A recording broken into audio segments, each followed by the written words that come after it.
नमस्ते सदावत्सले मातृभूमि। उत्तर प्रदेश के अंदर योगी आदित्यनाथ सरकार ने लाउड स्पीकर पर कुछ बयान दिया।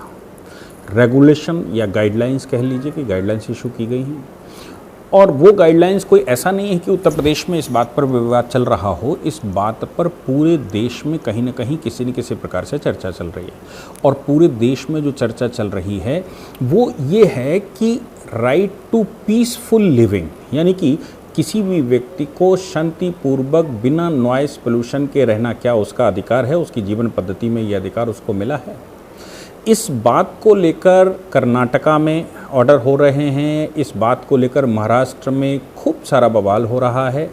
शिवसेना और राज ठाकरे के बीच में बड़ी रस्साकसी चल रही है। मतलब जो हो सकता है वो सब कुछ हो रहा है और महाराष्ट्र सरकार ने इस विषय पर, मैंने कल भी बताया था कि महाराष्ट्र सरकार ने इस विषय पर गाइडलाइंस जारी करने की बात कही है। हम 2 दिन के अंदर गाइडलाइन जारी कर देंगे और इस बात को लेकर नासिक पुलिस कमिश्नर ने भी एक विवादास्पद ऑर्डर किया था जिसकी चर्चा हमने सबने की थी।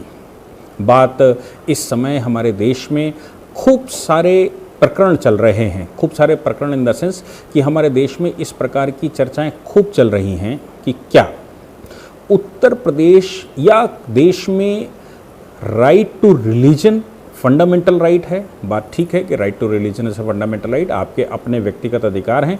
आप जैसे चाहें, हम जैसे चाहें वैसे उस देवी देवता की पूजा आराधना कर सकते हैं और अगर मैं नहीं चाहता तो मैं किसी देवी देवता की आराधना नहीं करूँगा।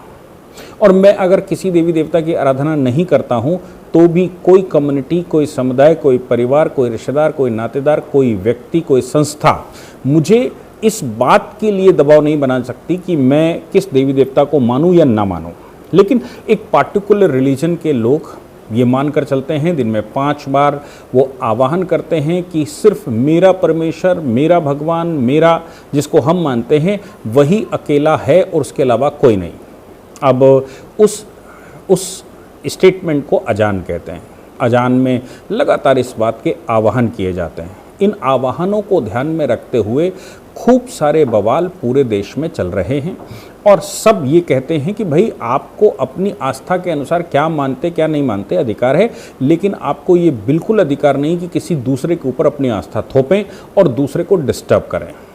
महाराष्ट्र सरकार में ये बात कही गई, नासिक पुलिस ने ये बात कही कि हमारे यहाँ लाउड स्पीकर बजाने से पहले आपको किसी भी धार्मिक संस्थान में काम करने से पहले आपको अनुमति लेनी पड़ेगी, तभी आप लाउड स्पीकर बजा सकते हैं। लेकिन साथ में ये भी कह दिया कि अजान जिस समय हो रही हो उससे 15 मिनट पहले और उसके नमाज के 15 मिनट बाद तक किसी भी प्रकार के कोई ध्वनि या कोई धार्मिक प्रोपगेशन, भजन, कीर्तन, हनुमान चालीसा, सुंदरकांड या कुछ और नहीं किया जा सकता, इसकी अनुमति नहीं दी जा सकती। अब दिन में 5 बार ये घटना चलती है तो मैंने कहा था कि हर बार 40 मिनट के लिए अब कहीं अखंड रामायण बैठी हुई है, रामचरितमानस का पाठ होता है, 24 घंटे होता है, कहीं पर अखंड भागवत बैठी हुई है। तो ऐसे हमारे यहाँ परिवारों में इस प्रकार की प्रोपगेशन होता है। अब उसमें ये कह दिया गया कि आप 100 मीटर के अंदर आपको कोई अधिकार नहीं है कि आप इस पर पूजा पाठ कर सकें या इसको कर सकें। तो दिन में 4 बार, दिन में 5 बार, 40-40 मिनट के लिए, तो ये तो संभव नहीं कि उसको रोका जा सके। इसलिए मुझे लगता है कि महाराष्ट्र सरकार फिर से उस पर रिव्यू करेगी, इस बात का मैंने आह्वान किया था। लेकिन अभी एक बात जो सामने आई वो ये आई कि असम सरकार के बारे में हम लोग जान ही रहे हैं। हेमंत बिश्व शर्मा जी कितना बोल्ड और लॉ एंड ऑर्डर को मेंटेन करने वाले हैं। उन्होंने कहा कि अगर लोग लाउड स्पीकर बंद करने का आह्वान कर रहे हैं तो क्यों नहीं बंद होने चाहिए। लोगों की आह्वान जायज़ है तो उनको जायज़ अधिकार है और उस अधिकार के तहत उनको बंद भी करना चाहिए। उन्होंने कहा कि हमारे यहाँ भी इसी प्रकार की जहाँ जहाँ डिमांड आती है हम उसको पूर्ण रूप से बंद कर देते हैं, हम जनता को डिस्टर्ब नहीं होने देते। बात उनकी ठीक है, लेकिन हम सब जान ही रहे हैं कि पूरे देश की दृष्टि कहीं न कहीं योगी जी के तरफ है और योगी जी अगर इनिशिएट करेंगे तो पूरा देश उसको उसका फॉलोअप करता है। कम से कम 19 राज्य तो करते ही हैं, उनमें से भी 12 राज्य ऐसे जो प्योर भाजपा शासित हैं वो तो पालन करते ही हैं, क्योंकि योगी जी देश का भविष्य भी हैं और देश का वर्तमान भी हैं। तो योगी जी का आह्वान जब जब किसी बात का होता है तो उसको आइडियल रूप से लिया जाता है, बाकी लोग जो करते हैं तो ये मानकर चला जाता है कि अपने स्टेट के लिए कर रहे हैं। लेकिन जब योगी जी इस तरह का बयान देते हैं तो ये माना जाता है अब इसका फॉलो पूरे देश में होना है। योगी जी ने कल इस बात पर एक बयान दिया।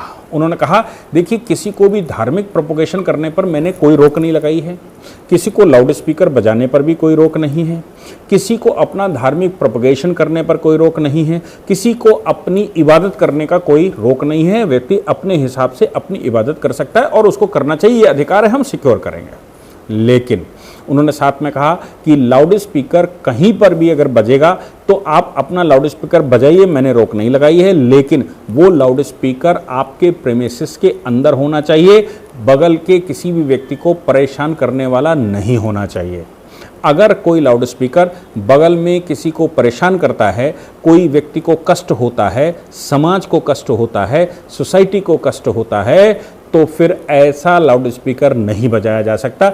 इसलिए कोई भी धार्मिक अनुष्ठान में उन्होंने नहीं कहा कि ये मस्जिदों की बात है या ये मंदिरों की बात है या ये गुरुद्वारों की बात है। उन्होंने कहा कोई भी धार्मिक अनुष्ठान, किसी भी धार्मिक स्थल पर कोई रिलीजियस बैंड इतनी तेज बजाया जा सकता है कि वो केवल उस प्रीमिसेस में बजे, जो लोग उसको सुनना चाहते हैं या जिन लोगों को वो मन भाता है, केवल वही लोग उसको सुने, बाकी के लोगों को परेशानी ना हो, और हम सिक्योर करेंगे कि बाकी के लोगों को परेशानी ना हो।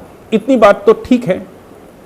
योगी जी के लॉ एंड ऑर्डर के मेंटेनेंस को लेकर हम सब जानते ही हैं कि लॉ एंड ऑर्डर के मेंटेनेंस को लेकर योगी जी बिल्कुल सख्त रहते हैं, उसमें वो किसी को भी माफ़ नहीं करते। किसी को भी माफ़ नहीं करते, इसका मतलब यहाँ तक है कि भाजपा के कार्यकर्ता भी अगर इस प्रकार का कोई ऊधम मचाते हैं, कोई प्रोपगेशन करते हैं, बिना अनुमति के यात्राएं निकालते हैं, या किसी मंदिर पर भी इस प्रकार का कोई एकत्रीकरण होता है जिसकी अनुमति नहीं ली गई है और अनुमति लेनी चाहिए थी या अनुमति के प्रावधान हैं, तो ऐसी जगह पर योगी आदित्यनाथ जी का डंडा चलने में कोई देरी नहीं होती और वो ऐसा करने से रोकते भी नहीं हैं किसी को। पुलिस को सीधे हिदायत है कि माफ़ किसी को नहीं, तुष्टिकरण किसी का नहीं, समानता सबकी, और किसी के साथ गलत व्यवहार नहीं तो किसी के साथ कोई कोताही नहीं, कोई ढिलाई नहीं। माहौल हमें शांतिपूर्वक चाहिए और वातावरण ठीक चाहिए, इसलिए यहां तक कहने में कोई समस्या हमारे देश में नहीं है। अब हमारे प्रदेश में नहीं, मतलब उत्तर प्रदेश में नहीं, लेकिन इसके साथ जो एक और आदेश हुआ है, वो आदेश मुझे लगता है कि कुछ गंभीरता की तरफ इशारा करता है। उत्तर प्रदेश में योगी आदित्यनाथ जी ने ऐसा आदेश करने के साथ साथ एक और आदेश किया है, वो ये है कि 4 मई तक, 4 मई का मतलब 4 मई 2022 तक प्रदेश के अंदर कोई भी पुलिसकर्मी अगर छुट्टी पर है तो वो अपनी ड्यूटी पर आ जाए, और उनकी सबकी छुट्टियां रद्द की जाती हैं। अगर वो छुट्टियां रद्द करके नहीं आते हैं तो ये माना जाएगा कि वो विलफुली, जानबूझकर ड्यूटी पर नहीं आए। अब ये बात के 2 संदर्भ लोगों ने निकाले। 2 संदर्भ ये निकाला कि एक तो रमजान का महीना चल रहा है, रमजान के महीने में मुस्लिम वर्ग जो छुट्टी पर होगा उसकी छुट्टी कैंसिल करने के लिए ये कहा गया है। एक बात तो लोगों ने ये मतलब निकालना शुरू किया। दूसरा इसका मतलब ये निकालना शुरू किया कि प्रदेश के अंदर जैसे ही लाउड स्पीकर वाले अनाउंसमेंट हुए हैं और जिस दिन ईद है उसी दिन अक्षय तृतीया का भी एक बड़ा त्यौहार है। अक्षय तृतीया लक्ष्मी की पूजा का दिन माना जाता है या जो भी देवी देवता का दिन माना जाता है, और उस दिन लोग, हिंदू समाज देवी का आवाहन करते हैं, धन का आवाहन करते हैं। ऐसा भी कहा गया कि वो इतना ज़्यादा शुभ दिन होता है कि उस दिन कुछ न कुछ खरीदना अच्छा माना जाता है, धनतेरस की तरह। और ऐसी सिचुएशन में कि जिस दिन ईद का दिन हो उसी दिन अक्षय तृतीया का होना, ये 2 त्योहार क्लैश कर जाएंगे, और क्लैश होने की सिचुएशन में ये संभव है कि उनमें आपस में टकराव हो, और अगर उनमें आपस में टकराव हुआ तो लॉ एंड ऑर्डर कौन देखेगा। एक दूसरा पहलू ये आया। तीसरा पहलू जो बड़ा गंभीर है, जिस पर मुझे उत्तर प्रदेश के कई जगहों से, कई जो हमारे जानने वाले हैं या ऐसा सुगुनगुनाहट होती है कि इस समय मुस्लिम समाज में एक अजीब सा शांति सन्नाटा है।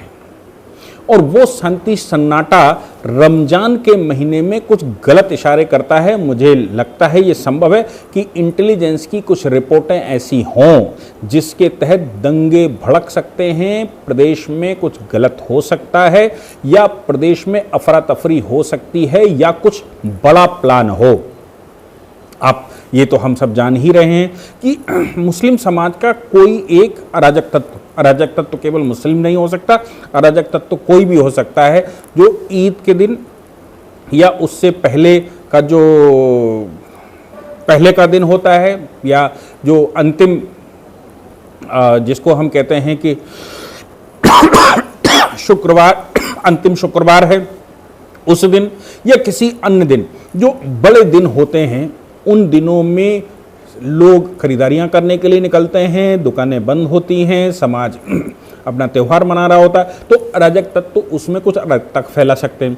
अराजकता फैलाने के साथ अगर उस अराजकता में कहीं ना कहीं जिस लॉर्ड की पूजा कर रहे हैं उसका नाम भी इन्वॉल्व हो जाए, या उसको बीच में डाल दिया जाए, या वो बीच में कोई पार्टिसिपेट कर सके, कोई और बात हो सके, तो फिर वो दंगों का रूप लेने में बहुत समय नहीं लगता। इसलिए मुझे लगता है कि इंटेलिजेंस की कुछ ना कुछ ऐसी रिपोर्टें जरूर रही होंगी, और ये सन्नाटा, ये माहौल, ये एटमॉस्फेयर, कानपुर में कुछ लोगों ने मुझे बताया कि अजीब सा माहौल है। कानपुर हम सब जानते हैं कि उत्तर प्रदेश के अंदर कानपुर, मेरठ, अलीगढ़, ये कुछ ऐसे स्थान हैं जहां पर दंगे अभी योगी आदित्यनाथ जी की सरकार बनने के बाद तो नहीं हुए, लेकिन पहले यहां पर दंगे स्वाभाविक थे। कुछ भी देश भर में हुआ, संसार भर में कहीं पर हुआ, इन जगहों पर कुछ पत्थरबाजी हो जाती थी, इन जगहों पर कुछ छोटे मोटे बॉम्ब फूट जाते थे, इन जगहों पर मारपीट हो जाती थी, और 10-20 लोगों का कहीं न कहीं कत्लेआम होना स्वाभाविक सा था। कई सालों का ये इतिहास है। तो ऐसी परिस्थिति में इन जिलों में ऐसा कहना कि एक अजीब सा सन्नाटा है, ये वो अनुभवी लोगों का कहना जो पहले भी इन शहरों में दंगे देख चुके हैं, उनका कहना है कि एक अजीब सी खामोशी, एक समाज के अंदर एक अजीब सा व्यवहार, ये दर्शाता है कि कुछ ना कुछ तो मन में कुछ ना कुछ तो गड़बड़ चल रहा है। तो मुझे लगता है कि इंटेलिजेंस की निश्चित रूप से सरकार के पास रिपोर्ट होगी। उस रिपोर्ट के अनुसार सरकार को ये एहसास हुआ होगा कि प्रदेश के अंदर कुछ अराजक तत्व गलत करने का विचार कर रहे हैं। इसलिए 4 मई तक सभी की छुट्टियां रद्द करते हुए हाई अलर्ट पर रखा गया है। यानी कि लाउड स्पीकर बंद किया तो इसका रिपरकेशन हो सकता है। दूसरा, मीट की दुकानों को लेकर रिपरकेशन हो सकता है। तीसरा कि जैसे मथुरा और वृंदावन में मीट का सेल बंद कर दिया गया, कुछ ऐसे धार्मिक स्थानों पर मीट के सेल बंद कर दिए गए, उसका रिपरकेशन हो सकता है। कुछ ऐसा कि बाबा जी का बुलडोजर इलीगल कंस्ट्रक्शन पर चल रहा है, इलीगल ऑक्यूपेशन पर चल रहा है, और इलीगल कंस्ट्रक्शन ऑक्यूपेशन करने वाले लोग एक विशेष समुदाय से हैं। तो ये संभव है कि उनको लग रहा हो कि ये धरती तो पूरी हमारे लिए बनाए रखी है, हमने अगर कहीं पर कोई कंस्ट्रक्शन कर लिया तो क्या बुरा किया, कानून हमें कैसे रोक सकता है। और बाबा जी तुष्टीकरण की पॉलिटिक्स से बहुत दूर हैं, तुष्टीकरण नहीं होने दे रहे हैं। इसका मतलब है बाबा जी हमारे एक पार्टिकुलर फिलॉसफी के खिलाफ जा रहे हैं, और बाबा जी को सबक सिखाना आवश्यक है, बाबा जी को संदेश देना आवश्यक है। कुछ मुझे लगता है कि ऐसा विचार भी हो सकता है जिसका एहसास इंटेलिजेंस के माध्यम से योगी आदित्यनाथ जी की सरकार को हो, और इसलिए योगी आदित्यनाथ जी की सरकार ने हाई अलर्ट घोषित करते हुए इन सभी को छुट्टियां रद्द करके विशेष अभियान के लिए तैयार रखा है कि अगर ऐसी कोई सिचुएशन प्रदेश में आती है तो उस पर निश्चित रूप से सरकार कठोर कार्रवाई करेगी, ताकि दंगाई भविष्य में विचार न कर सकें। मुझे लगता है कि सभी समाजों को, उत्तर प्रदेश में रहने वाले, अगर बाबा जी का ऐसा कुछ संदेश है या ऐसा वो कह रहे हैं कि हाई अलर्ट पर पुलिस है, तो फिर सभी समाज को अलर्ट रहना चाहिए और अपने बचाव के लिए भी व्यवस्था रखनी चाहिए, व्यवस्था सोचनी चाहिए कि अगर दंगे हो जाते हैं, बाय चांस, ईश्वर न करे ऐसा हो, और बाबा जी होने नहीं देंगे, लेकिन फिर भी मुझे लगता है कि इन विषयों पर हम सबको ख्याल रखना चाहिए, अपनी सुरक्षा के विषय में सोचकर रखना चाहिए। क्यों? क्योंकि अलर्ट अगर है तो ये लोग जो दंगाई हैं वो थोड़ा बहुत ही नुकसान कर जाएं, लेकिन नुकसान कर सकते हैं, ऐसा संभव है। जय हिंद, जय भारत, वंदे मातरम।